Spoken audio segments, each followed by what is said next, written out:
Thank you, and good afternoon. We're so pleased that you're here joining us for this community briefing on COVID-19 and our community's response. Joining me is interpreter Francis Beaurivage. Thank you, Francis, for providing your services to our community today. And thank you to all the media and residents who are tuned in. We want to remind everyone to please visit our website at covid19.lincoln.ne.gov, where you can learn more about how to protect yourself, your family, and our community in the wake of this pandemic.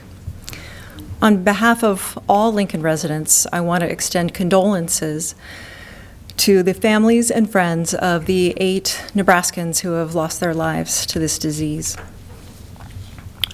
More on the situation here in Lincoln. We had 13 new cases of COVID-19 confirmed in Lincoln today, bringing our community's total lab-confirmed cases to 31. Given the highly contagious nature of the coronavirus and the fact that we are doing increased amounts of testing, the health department has been advising us, of course, for some time that the rising number of cases in the coming weeks is to be expected.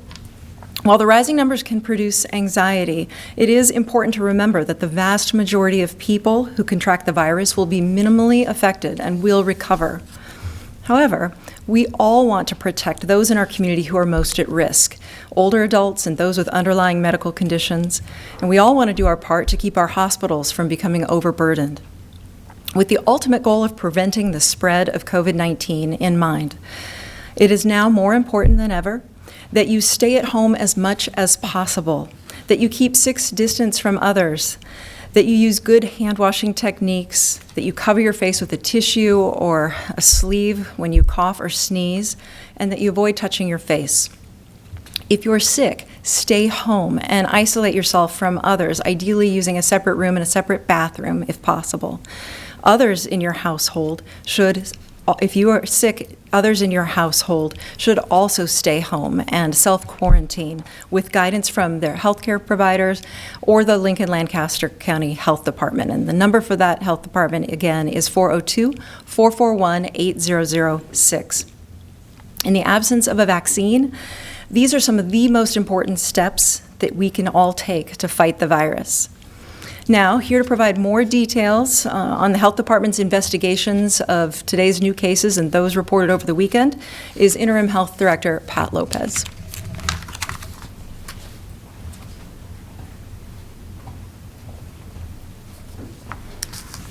Good afternoon. As the mayor said, we had 4 new positive COVID cases in Lancaster County over the weekend. 3 of those, as we reported, were lab confirmed, and 1 was 4 of the cases are travel lab confirmed. Let me start over. 3 of the 4 cases are travel related and 1 is community acquired. This morning we received an additional 13 positive cases in Lancaster County, and we're currently conducting the investigation on these new cases, but a breakdown of their ages are as follows. 2 are in their 20s, 3 are in their 30s, 1 is in their 40s, 4 in their 50s, and 2 are in their 60s.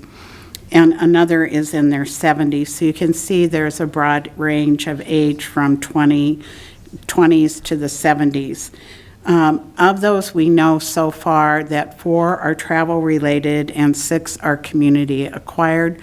We're still working on investigating the other 3 cases, and at least 1 is hospitalized, and we're verifying if there's another additional one. In Lancaster County, we now have 1,030 negative tests, and we currently have 20 pending tests from the public health lab. The health department is also currently monitoring 95 individuals due to travel history or exposure. And as we've reported, there are 409 cases in Nebraska now, which is an increase since even this morning. So as more testing, the mayor pointed out, is being completed, we will continue to see an increase in positive cases. We do have this community spread in Lincoln, and residents should just assume there is a risk of exposure anytime they are out in a public place and follow those guidelines that have been presented with the social distancing and keeping the correct hand washing as much as possible.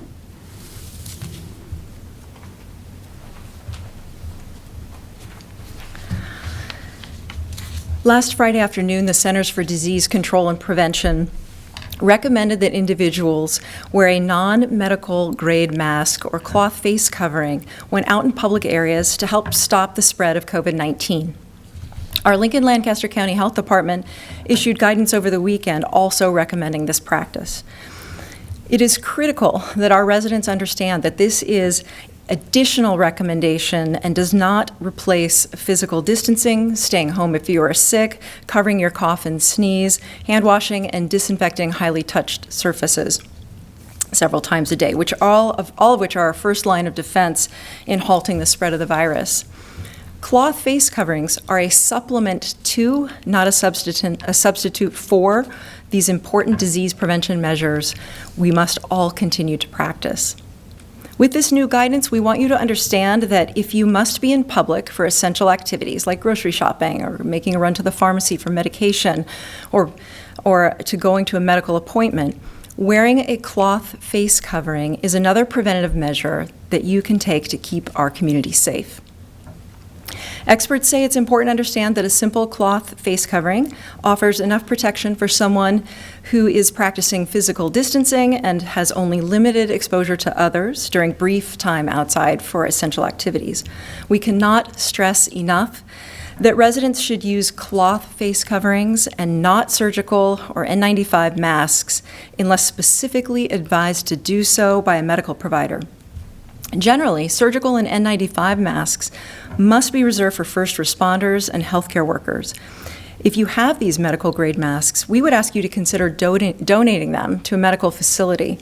Access to these important supplies could save a healthcare professional's life. If you're staying at home and nobody in your family is infected, you don't need to wear a cloth face covering when at home. Studies of cloth face coverings used to prevent the spread of respiratory illnesses, including SARS, another form of coronavirus, show a simple cloth face covering can lower risk of infection. The effect is greatest when cloth face coverings are used along with good hand hygiene and physical distancing. A brief note about exceptions to this guidance. Cloth face coverings should not be placed on children under 2 years of age, anyone who has trouble breathing or is unconscious, incapacitated, or otherwise unable to remove the face covering without assistance. If you decide to start wearing a cloth face covering, you should know that it can take some getting used to. Case in point.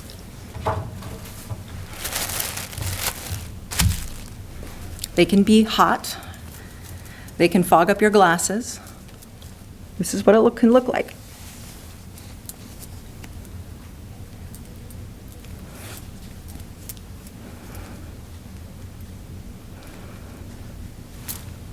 Oops. It can take some getting used to.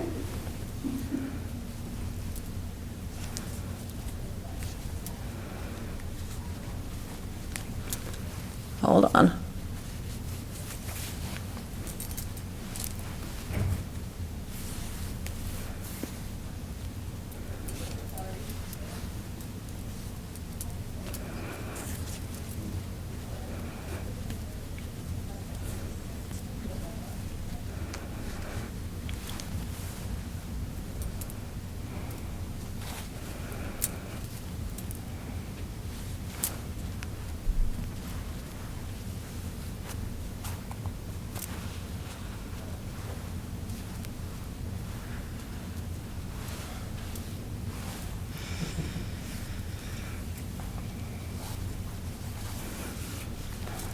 We're all going to have to practice that and get used to it. It's not easy, but it's important.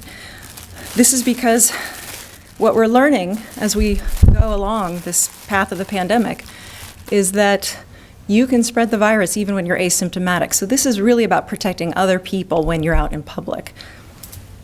And it's a good idea after you take off your mask to make sure you sanitize your hands or wash them with soap and water for 20 seconds.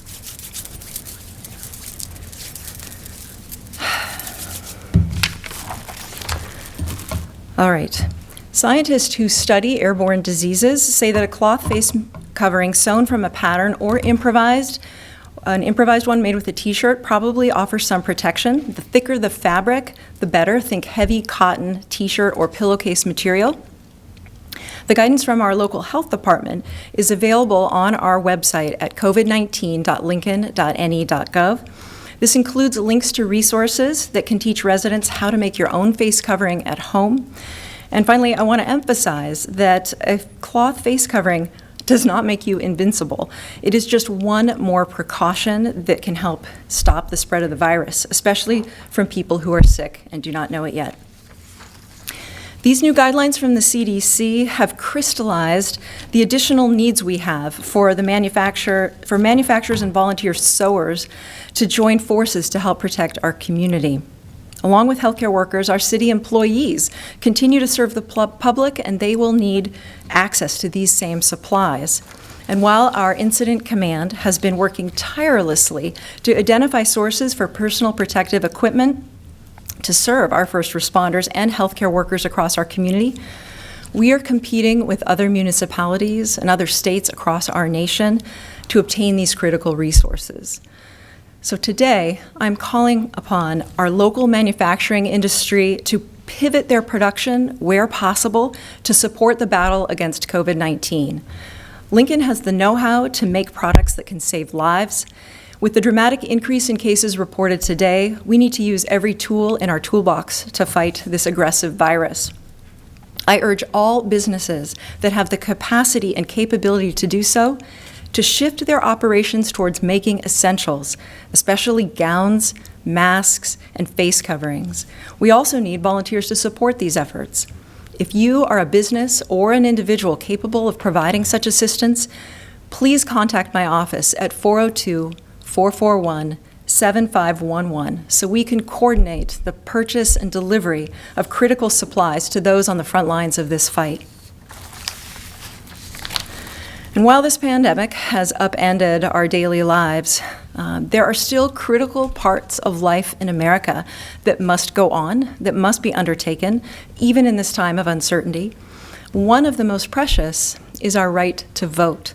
Today is April 6th, the first day that Lincoln and Lancaster County residents can participate in early voting for the May primary election. Our Lancaster County Election Commissioner, in partnership with the Lancaster County Board, took wise action last month to send a request to vote by mail to every voter in our county. Normally, these reminders would only go to people who had elected or signed up for them, but now they're coming to everyone's mailboxes. Our Election Commissioner, Dave Shively, is here to provide some additional information about this spring's primary election, which is scheduled for May 12th, and how you can participate early and prevent crowding at the ballot box next month. With that, I'd like to invite Dave Shively to join us.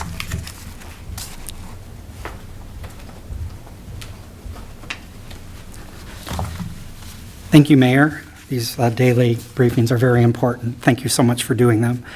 As the Mayor said, we are proceeding with the May 12th election. It's 5 weeks from tomorrow, and we mailed early vote ballot request forms to over 170,000 voters in Lancaster County.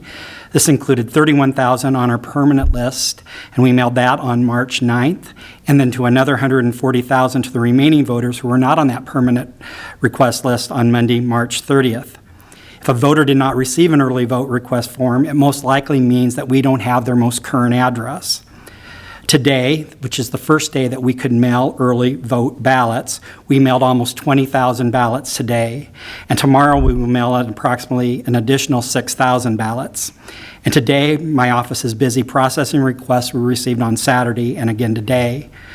Our goal is to have ballots processed as quickly as we can, but it is a time-consuming process, especially when we receive as many requests in a single day as we did Saturday and again today. Please allow us at least a week from the day we receive the request before the voter will see the ballot in their mailbox. We are 5 weeks from the election, so there's still plenty of time for voters to receive their ballots and then return their ballots back to us by Election Day. If you didn't receive an early vote request form, one is available on our website at lancaster.ne.gov/election. And also, this morning, in the newspaper, in the Journal-Star, on page A5, there was a request form as well, so voters can also cut that out and get that to our office.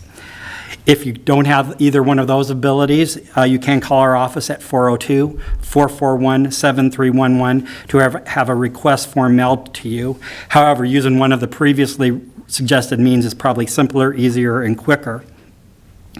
Completed request forms may be mailed, emailed, or faxed, or dropped off at our drop box, which is located on the north side of our building at 601 North 46th Street. We must have any requests for a ballot to be mailed by 6 p.m. on Friday, May 1st, in order for us to mail a ballot. If you are emailing the ballot or the request form to us, it has to be scanned with the signature, or you can take a photo of the request form and email that to us as well. Let's talk a little bit about voter registration in case a voter is not currently registered to vote. If a voter is new to Lancaster County or needs to update their voter registration, the voter may register to vote using the state's online voter registration system as long as they have a valid Nebraska driver's license or state identification card. That is currently the easiest way for a voter to register to vote. The deadline for those registrations is midnight on Monday, April 27th.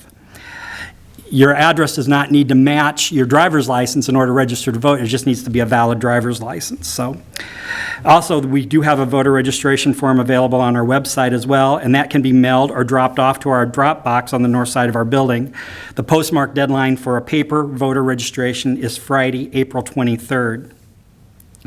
Now, I want to talk a little bit about Election Day. Polling sites will be open on Election Day. There are some elderly housing and long-term care facilities that serve as polling sites that will need to be moved to a different location. We are working on those changes right now, and once we have all of that determined, we will make an announcement. And we'll also notify those voters of those precincts. We are also actively searching for reserve poll workers who will be willing to serve in place of those that are in a higher risk category and may not want to serve. Younger, healthy adults interested should contact our office at 402-441-7311. And finally, we are finalizing an online poll worker training program that should be on our website by the end of this week. For the safety of the public and for our staff, our office is currently closed to the general public. Our entryway is open during regular business hours, and we have a self-service station that includes voter registration forms, early vote request forms, and poll worker applications. Those can be taken with you or completed in our entryway and can be dropped in the ballot box that we have sitting on the table in the entryway. Again, our phone number is 402-441-7311, and our website is lancaster.ne.gov/election. If you have any questions, please feel free to call our office. Thank you. Thank you, Commissioner Shively. Full of props today. As you can see, I myself received my vote by mail registration form, my request, and it's super easy to fill out. All you do is sign your name, tear this in two, put a stamp on it, and drop it in the mail. It's that easy. So thank you so much, Commissioner, for being here to give us all that good information about how to continue to participate in our American democracy. Our health experts do believe that Lincoln will be seeing an increasing number of cases now throughout the month of April. And although that our current directed health measure extends until May 6th, we will be monitoring the caseload and reevaluating in the coming weeks whether or not some form of that or that directed health measure needs to be extended beyond May 6th. So with the primary elections slated for less than a week from that deadline, I urge voters to take advantage of the opportunity to make sure your vote is counted and limit the need for in-person voting. I know we all like to get the I voted sticker. I always vote in person, but I'm not going to do it this year. I'm going to try and keep our poll workers safe, try and keep our community safe. Let's vote by mail this year, Lincoln. And finally today, as we wanted to share some good news from our healthcare community as our hospitals prepare to handle their growing caseloads.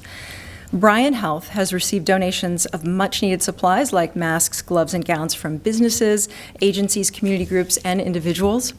One that particularly touched the administrators at Bryan was a donation of masks, hand sanitizers, thermometers, and tissue from Viet Nguyen, the owner of VS Nail Supply in Lincoln.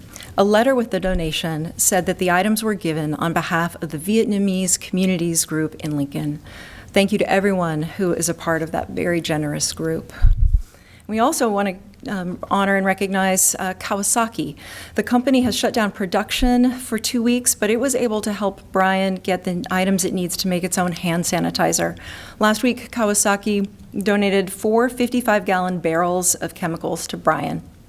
The firm is also helping an effort to produce face shields for our local healthcare providers. And these are just 2 examples of how many people in our community are finding ways to contribute to the fight against COVID-19. We really all do have a part to play in protecting ourselves and our community. With that, I would be happy to open it up for questions from the media who has joined us remotely.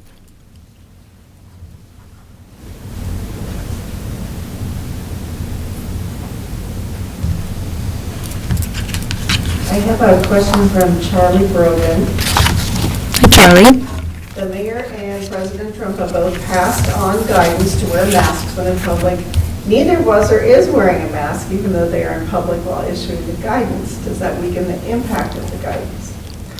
Well, I did put on the mask, but I took it off so I could talk to you all. And really, again, this guidance is about being in public where you cannot maintain social distancing. So if I'm at the grocery store, if I'm running an errand, if I'm out in public and it's difficult for me to maintain 6 feet distance from other people, yes, you will find me in a mask.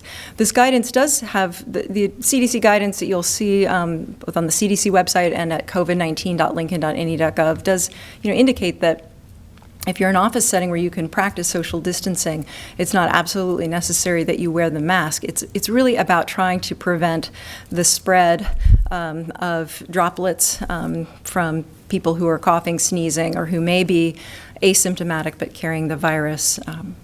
And so it is really about when you can't maintain those physical distancing measures. This is just another layer in the multi-layered process of protecting ourselves and our community.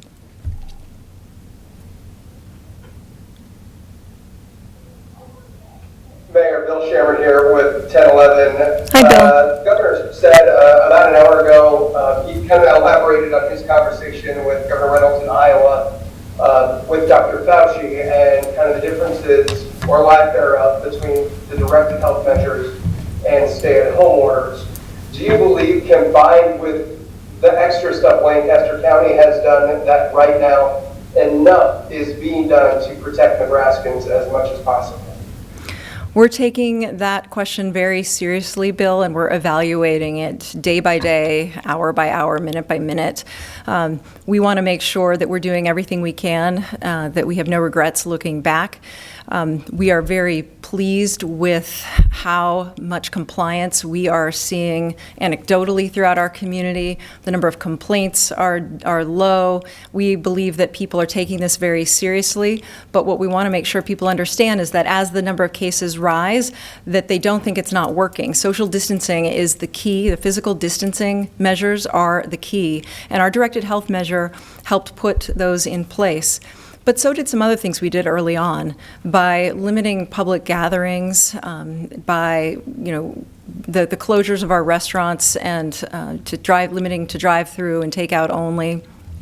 By not allowing crowds at the state tournament for the boys basketball teams. I mean, we have been rolling back the amount of contact we have with each other, the kind of social mixing in our community for weeks now, and I think you see in our numbers that has been something that has helped to protect Lincoln. But that said, this is a highly contagious virus.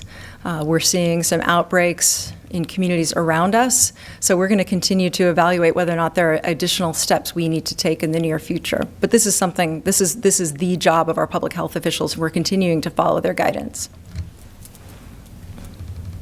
Would you then, one quick follow-up, would you then agree that our directed health measures compared with stay-at-home orders in other states, that it's really a matter of semantics, or would you disagree with that? Well, I think it's clear that in some states that have stay-at-home orders, they don't have the same kind of strict measures that we have here in Nebraska. But that doesn't mean we couldn't take it further here in Nebraska, too. I mean, we still have a lot of folks who are going to work, and, a stay-at-home order would probably limit the number of businesses that would continue to operate. That said, in every state, there are a lot of exemptions, a lot of businesses that are deemed essential services, and there's still a lot of folks who get in their cars and go to work under stay-at-home orders. So in some ways, it's semantics, but yes, there are still further steps that we could take in Nebraska.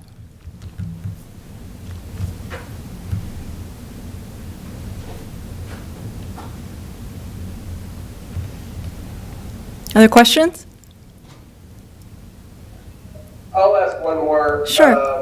On the struggle to purchase PPEs, and you kind of urging manufacturers and local businesses, if they have the capacity to do so, to try to shift toward making those so that the city can purchase them. Can you just elaborate a little bit on the struggle right now as you compete with all of the other entities to try to get these for our high-risk workers?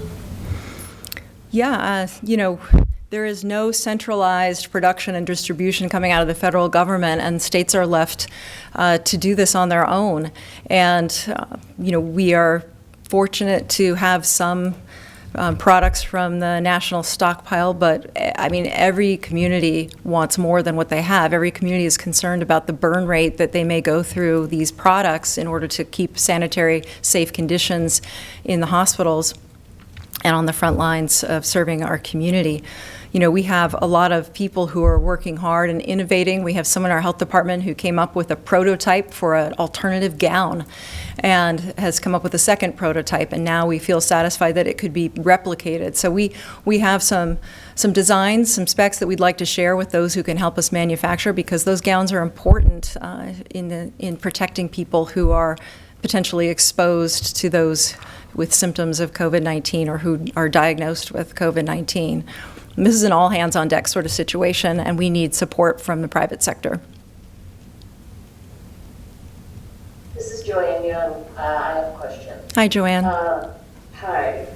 Governor Burkett said today that mayors can't really, if there is a stay-at-home order, mayors can't do it, but he seemed to indicate that public health departments could do it. Is that your understanding? Right. The health director is technically the person who issues those kinds of orders, and who issued our directed health measure here in Lincoln as well. And she are evaluating doing that possibly? Yes. We are looking at modeling. We're trying to understand what we're developing enhanced understanding of our capacity and risk, and we are working with our healthcare providers and the wider community to make sure that we are doing everything we can to protect the health and safety of our medical care community and of the residents who may contract the virus. Thank you. All right. Any more questions? All right. Thank you so much for tuning in. We'll be back tomorrow at 3:30.